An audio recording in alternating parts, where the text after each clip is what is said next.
In this video, I'll walk you through ClickHouse engines with examples to explain the underlying concepts and best practices.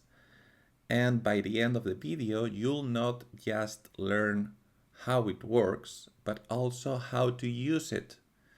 And by understanding this, you'll be able to build better analytics systems. In ClickHouse, when you define a table, it's not just about columns, data types, or compression, as we learned in the previous chapter. It's about defining the data architecture, and you do that by means of engines. So the table engine defines how data is stored, like the different partitions you want to have, how it's going to be indexed, etc. Plus the life cycle of those parts, how they are going to be merged, if there's going to be the duplication, replication, etc. And the query behavior, how you're going to read the data and how you're going to merge new parts, new states, new aggregations. So think of it as this system in here in which you have your table with your logical schema, your columns, types, settings, etc. The table uses an engine which defines how data is going to be merged, deduplicated, replicated, or TTL'd. And the engine defines how data is going to be stored in disk. The partition layout, the columns, the different indexes, the marks, etc. Let's see how engines work in practice. I'm going to open a ClickHouse client. And the way it works is whenever you create a table, let me copy an example, you define an engine. For instance, this is a memory engine, which means data is not persisted in disk, but you can use it as a regular table with a specific behavior, okay? Let's do a more realistic example, which is using the engine, the MergeTree engine, okay? So we have the very same table, same schema, but we are specifying a MergeTree engine which defines a partition by month, and the table is ordered by event date and user ID. Okay, this is not important right now, but the important thing is this defines how data is stored in disk, how merges are gonna work, and how data is gonna be read. Okay, we've seen the memory and the MergeTree engines, but there is a whole set of engine families in ClickHouse. I'd say 90% of production ClickHouse tables use the MergeTree family. So it's a general purpose engine, very good for logs, events, time series, very optimized for appends. There are other family which are integration engines. They allow you to connect to external systems. Think on subscribing to Kafka topics, ingest from S3, synchronize from MySQL, Postgres. There are a bunch of them. You can use them, but in most cases, you want to rely on managed services. So my advice is don't use these in production. You can use them eventually or for ETL or something like that, but it's better that you rely on managed services with proper failover mechanisms.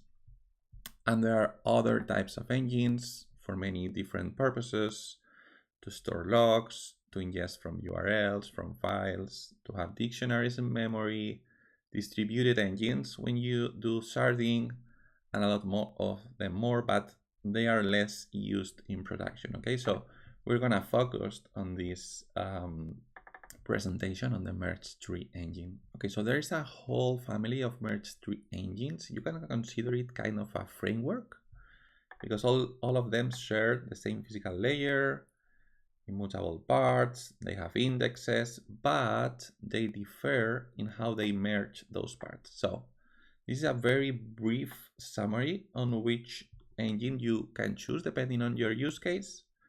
So if you have logs, events, time series, append-only data, then go for MergeTree. If you're gonna do upserts, or if you have dimensions tables, you have to deduplicate, then the right one is ReplacingMergeTree. If you want to optimize group by queries, you can pre-aggregate data, and you can use AggregatingMergeTree for that, usually combined with materialized views. And if what you want to pre-calculate are sums of numeric columns, there is a specialized version of AggregatingMergeTree, which is called SummingMergeTree, which is very good for that. So every merge tree stores data in parts on disk. They periodically merge them into bigger parts. They use a sorting key and can be replicated or distributed. What changes is the merge behavior depending on the type of merge tree, okay? Let's see a quick example to understand how the merge tree family works. So let's start by creating an events table. It's gonna be a merge tree, partition by month, and order by date and user ID. So I'm gonna insert just 4 rows, 2 rows in October, 2 rows in November. So if I take a look at the system parts on this table, we're gonna have 1 part in October, 1 part in November, 2 rows in each one. Okay, so this happened on insert. What happens if I run another insert with another 4 rows and I take a look again at the system parts? We're gonna have 2 parts in October, each one with 2 rows, 2 parts in November, each one with 2 rows, okay? Even when we have multiple parts for each partition, whenever I do query, it's gonna merge or query the different parts on disk, and it's gonna give us the result, okay? In this case, if I filter by the 1st of October and user ID 1, we have 2 rows, okay? That's perfect. Now let's see how indexes work. If I show the table again, we see the table was ordered by date and user ID. So let's run and explain indexes on this query in which we are filtering by a date and by user ID. And what we're gonna see is we have several indexes when reading data. We have 1 on the date column, and it's gonna filter 2 out of 4 parts because we are filtering by October, and in October we had 2 parts. And then it's gonna try to filter by also by the partition and by the primary key. In this case, it's not gonna filter anymore, okay? If I change this query and I do a greater or equals than October, then we're gonna see this first filter is not gonna filter anything because all the data we have in the table is greater than October, okay? So this is how data skipping indexes work in ClickHouse. Now let's take a look at the ReplacingMergeTree. Let's say we have this users table. We're gonna set a ReplacingMergeTree on updated add, which means this is the column that indicates the version for each primary key, okay? So whenever we have a duplicated ID, it's gonna take the latest updated add, okay? So let's see an example. If I insert in this table the same ID twice, the ID number 1, and we're gonna have Alice, Alicia, and then Bob, but Alicia is gonna have the latest updated add, so it's gonna be deduplicated, okay? So now if I do a select, we're gonna see that the latest version is Alicia. This happened because there was a merge under the hood, but if I try to do the same again, let's say I do this and I select, we can see duplicated rows, okay? We are now seeing Alicia is twice and Bob is twice. So sometimes you have to use the final keyword when working with ReplacingMergeTree. So even when you have background merges, you want to also run the merge at query time, okay? So running the final in the query, it's gonna deduplicate the data. Let's see now an example of a SummingMergeTree. This is gonna be a table to count page views. We define the SummingMergeTree engine. and it's gonna order by date and user ID. Basically, you order by any column that you're not gonna sum, okay? In this case, we're gonna sum views by date and user ID. Let's insert some data. So we're gonna have the user number 1 with 1 view in 2 different dates, and the user number 2 with 3 views. If we run a query over this table, we are seeing that for the user ID number 1, it already summed all the views. Let's do another insert. Now, if I run the very same query, we're seeing it didn't sum yet the different parts. So in this case, just for the sake of the example, we can force the merge of these parts, and we're gonna see how the user ID number 1 is gonna have 4 views. Okay, so let's run again the same insert.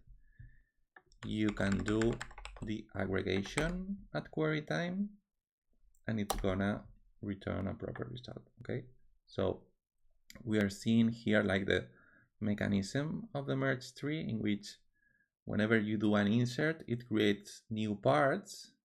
Eventually they got merged by a background process, but you can force the merge on at query time by writing the proper query.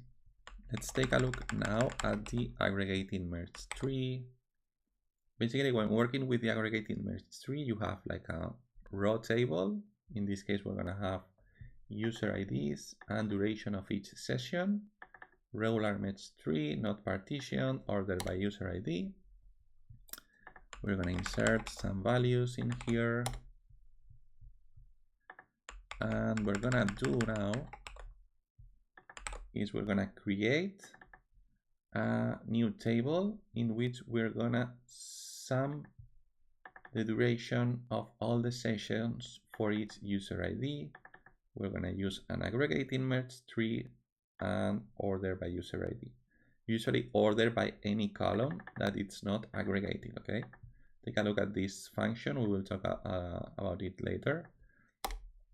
So if we now insert in this AggregatingMergeTree table, we need to pre-calculate aggregated states. Usually do it by using this suffix in the aggregate function. And whenever you want to query that table, you have to use a special aggregate function which merges all the states, okay? In the merge tree family, always happens the same. You define either a partition or a sorting key together with your engine.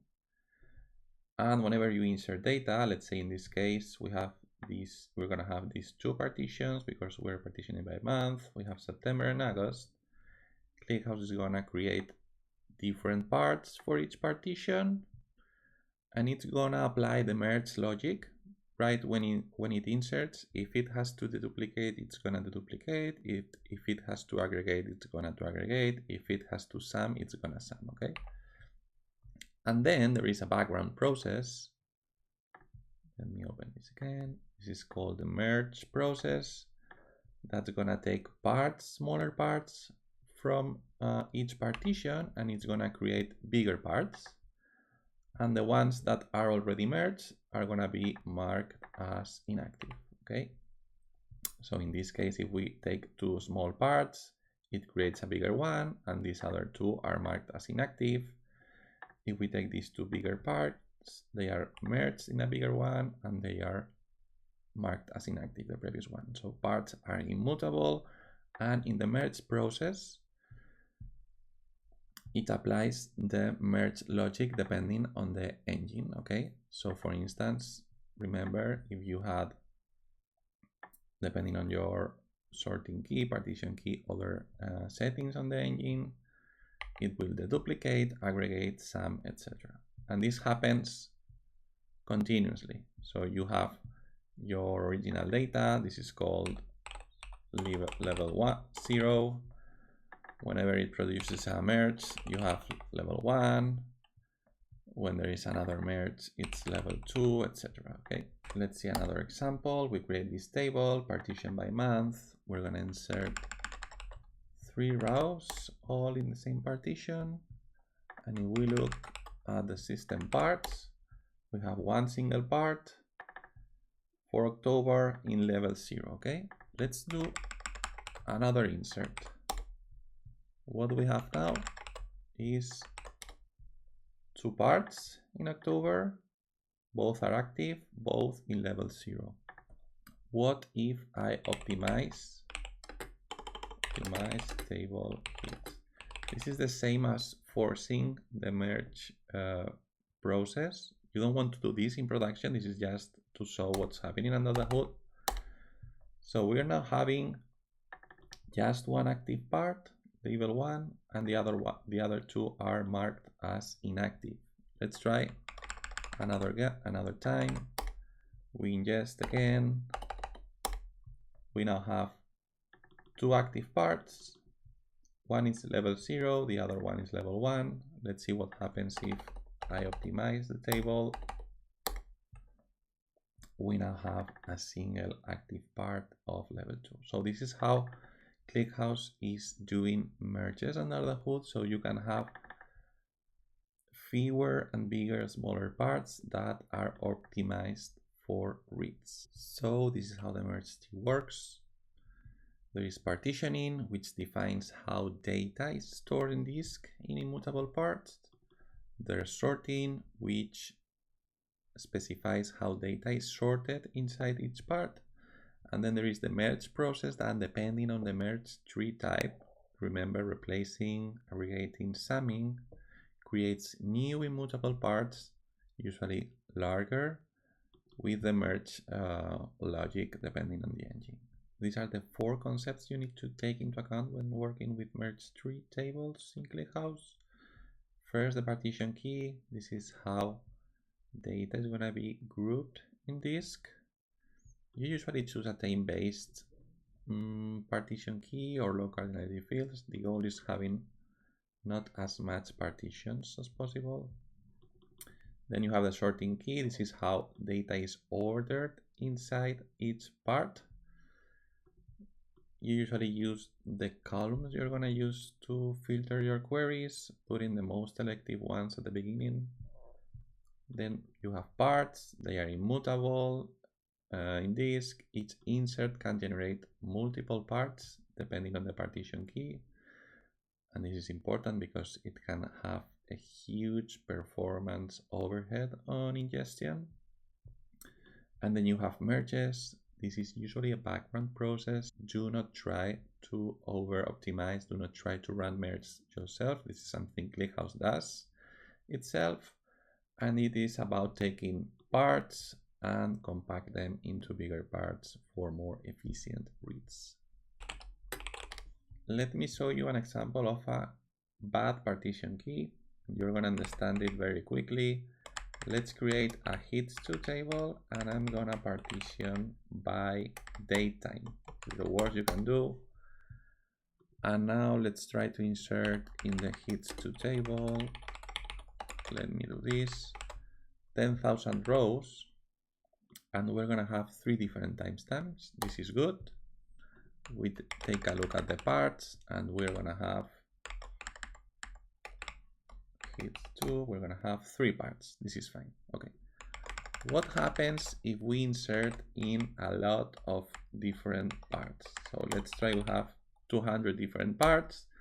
What's going to happen is ClickHouse is going to raise this error, too many parts, because by default, it cannot write on more than 100 different parts, because this is a really bad practice, and it's going to make inserts slower, and it's going to make merge slower. So whenever you have to choose a partition, take into account to take a partition key following some of these rules.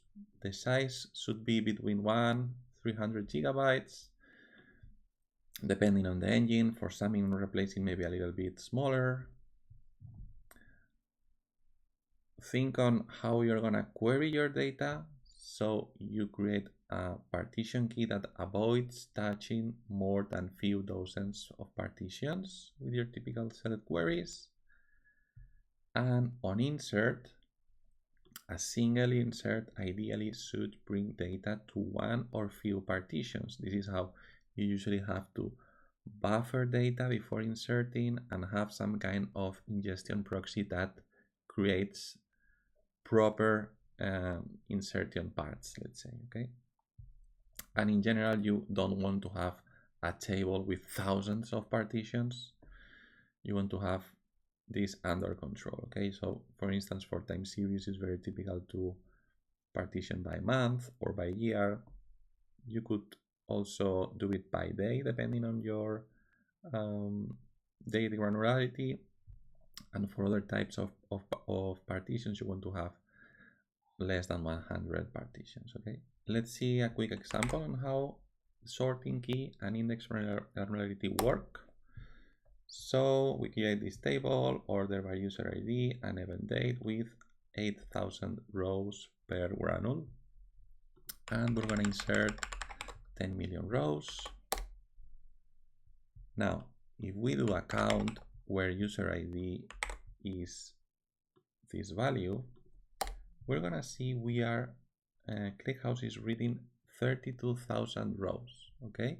If we take a look at the explain of this query, we're gonna see that out of 1,000, more than 1,000 granules, it has skipped all of them except 4, thanks to the sorting key, okay? Because we are ordering this table by user ID, and ClickHouse knows at which position this specific user ID starts in disk, and it can skip a lot of data, okay? What happens if we, instead of filtering by user ID, we filter by event date? Take a look at this. It's processing completely the table, explain indexes 1. The reason about this is event date is in the sorting key, but it's in second position, okay? It's default. Now, what happens if we change the index granularity? Let's create a second table, same sorting key, different granularity. We're gonna insert the very same 10 million rows, and now we're gonna do the very same query. What's gonna happen? It's ClickHouse, it's just reading 4,000 rows, and the reason of this is it's processing the very same 4 granules, but in this case the index granularity is 1,000, is gonna read few rows, okay? Very simple rules when selecting the sorting key for your ClickHouse tables. Pick the columns using filtering always. A good rule is putting first the low cardinality columns and then the high cardinality columns. For summing or aggregating merge trees, you have to put all the dimensions in the order by. And for others, replacing, collapsing, anything that has to deduplicate, you just put the primary key inside the order by, okay? Okay, just to understand the storage layout of MergeTree, let's go to the disk. So if we go to the ClickHouse folder, inside the data folder, we've been using the default database. So in here we have, for instance, the hits table, okay? So what we see on each table is we have a folder for each part. And as you can see, the partition is just a logical way to group the data.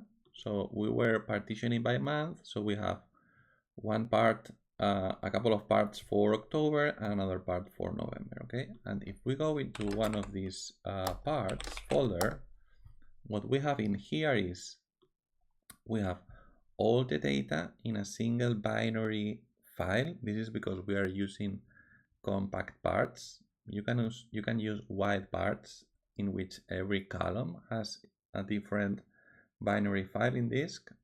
Now it's more common to use compact files because they are optimized. The thing is, here applies our data types, our schema compression. So that was why it was important to choose the right data types and so on, because ClickHouse uses a binary format. Then we have the primary key, in which ClickHouse stores based on the sorting key of the merge tree. It stores the different values for each granule. We have a separate index for the min max date values.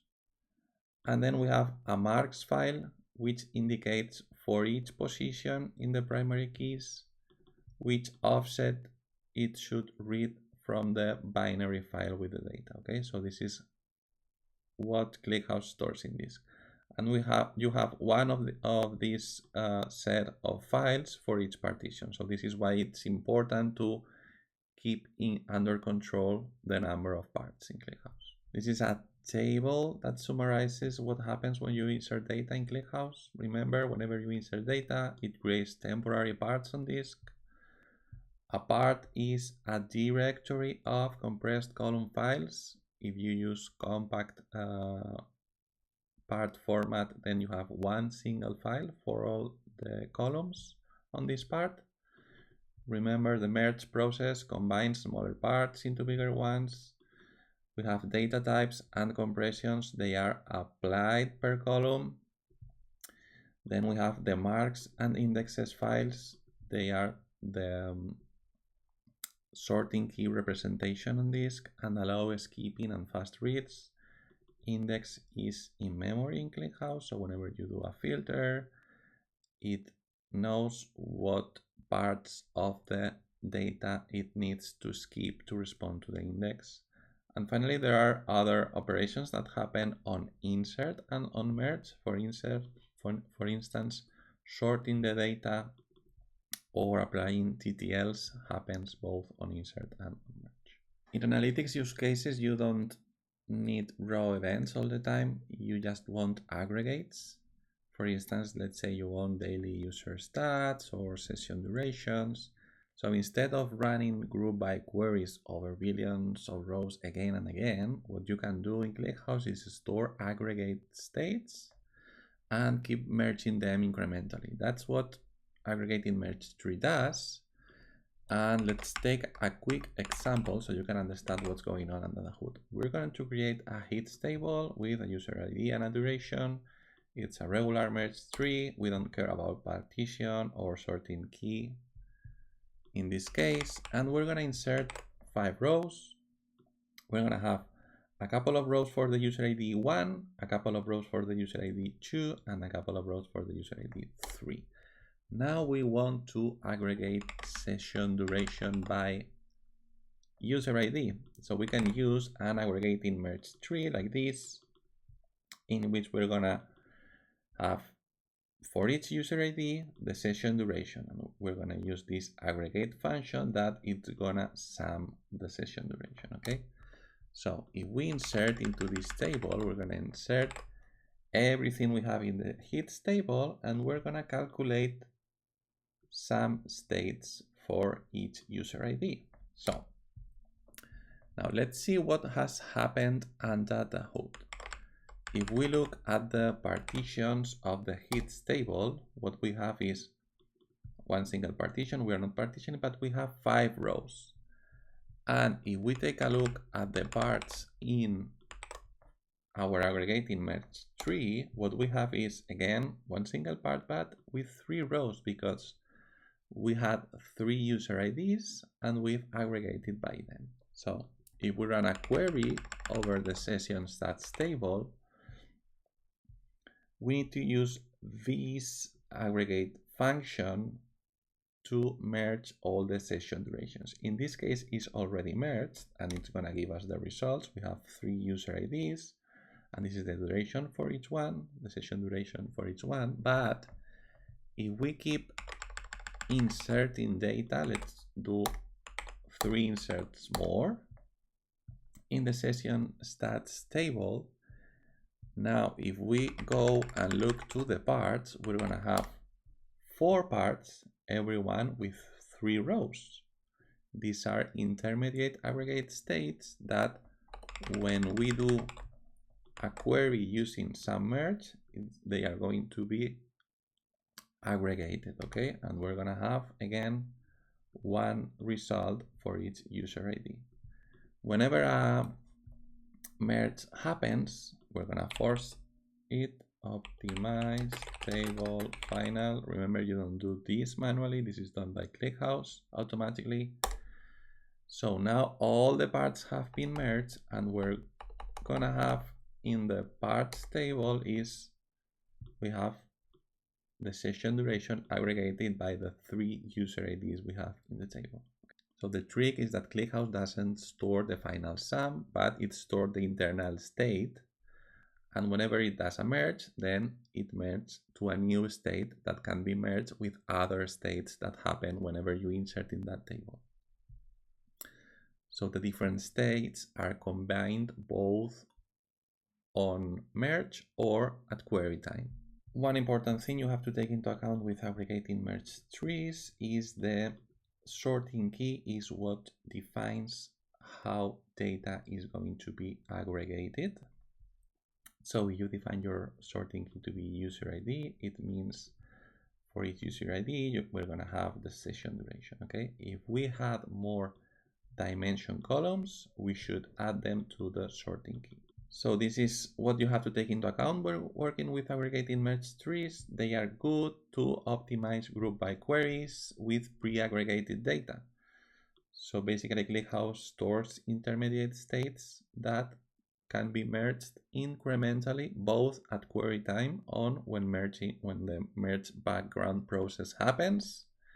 You need to use the aggregate function type, which is the ones that tells ClickHouse to create those intermediate states, and then you can merge at query time.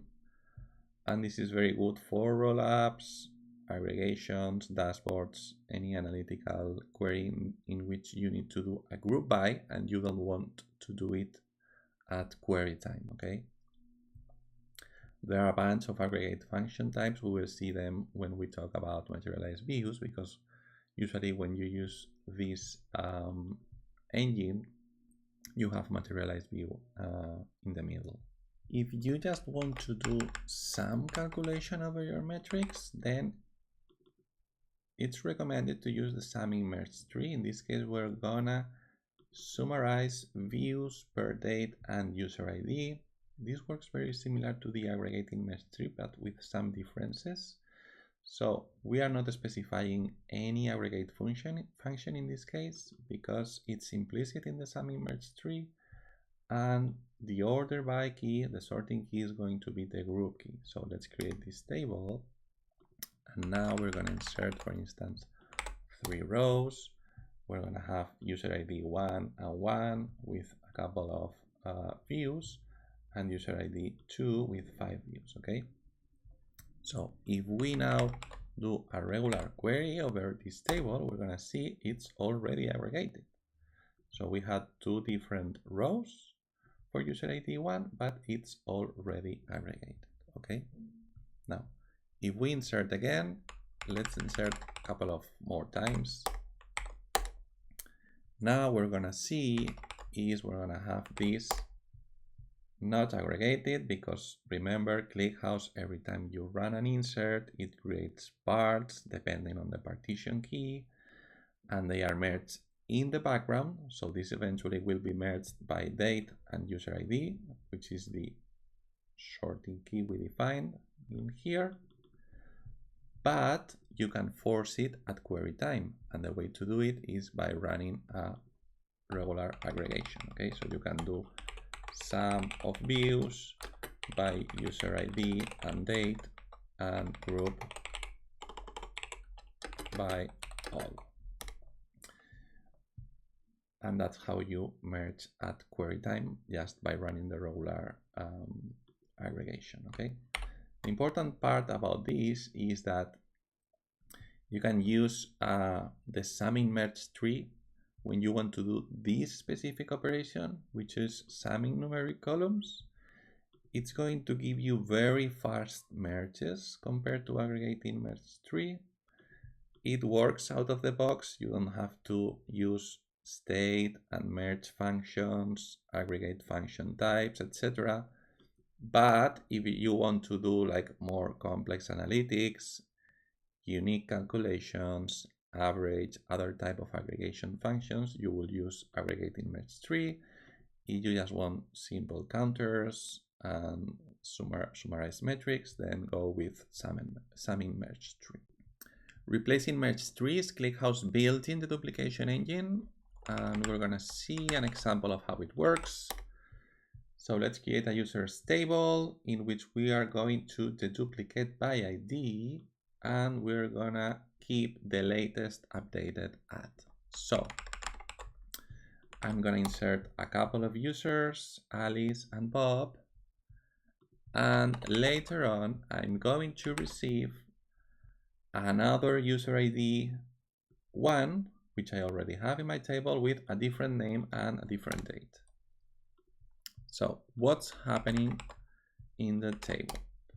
As you can see, we have the user ID duplicated. And if we look at the system parts,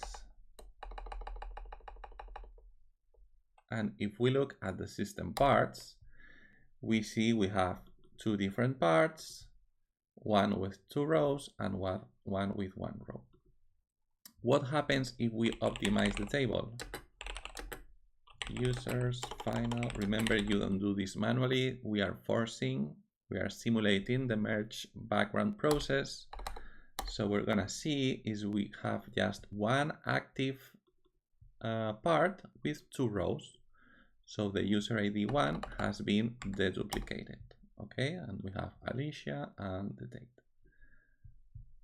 Let's do a different thing now. Let's again insert a new value for the user ID 1. So if we go to the users, we now have everything duplicated again. Okay. You can wait until the merge background process runs again, and they will be deduplicated based on the sorting key, or you can use the final keyword. Okay, the final keyword is gonna go through the parts and it's gonna deduplicate them at query time. Okay. Without final, ClickHouse simply reads what's in the part and it returns duplicates. With final, it performs an on-the-fly deduplication at query time. Of course, final it's not free, but you have to use it when doing ReplacingMergeTree. One thing to take into account is the duplication happens based on the sorting key. This is important to take into account. So for instance, if we have a different table with a different sorting key, user ID and city, and in this case we insert 2 rows like this, user ID 1 in New York, user ID 1 in Los Angeles, this is not going to be deduplicated because the sorting key is different. Okay, but again, if we insert duplicated data and we run without final, we'll have duplicated, and we can remove them deduplicate them at query time using final. One last thing to mention is engines in general and MergeTree in particular comes with hundreds of settings you can tune for very specific use cases. For instance, if we do a query to system settings, filtering by merge, priority, block, or part settings, we can see there are hundreds of them, and this comes with a cost, which is the complexity problem. There are tens of settings to tune merges to avoid parts explosions. Remember the too many parts problem, very typical. To configure wide versus compact parts, to configure replication, recovery, backups, observability. This is like too much for developers that are just willing to ship analytics features, and this is where managed ClickHouse come in. Remember, open source gives you usually full control and manual operations over many things, but sometimes you want most of the engine internals to be already abstract and tuned for you. Some operations like migrations to be automated. Simple schema evolution. Remember, parts in ClickHouse are immutable, and that makes partitions and sorting key immutable as well. So you need a way to actually evolve those when you need them.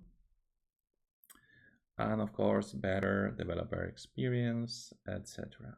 So this is why ClickHouse Managed come in, and this is why we're building this series of videos called ClickHouse for Developers, in which we are unveiling the internals on ClickHouse to later introduce the right developer tools that enable developers to build analytic systems on top of it.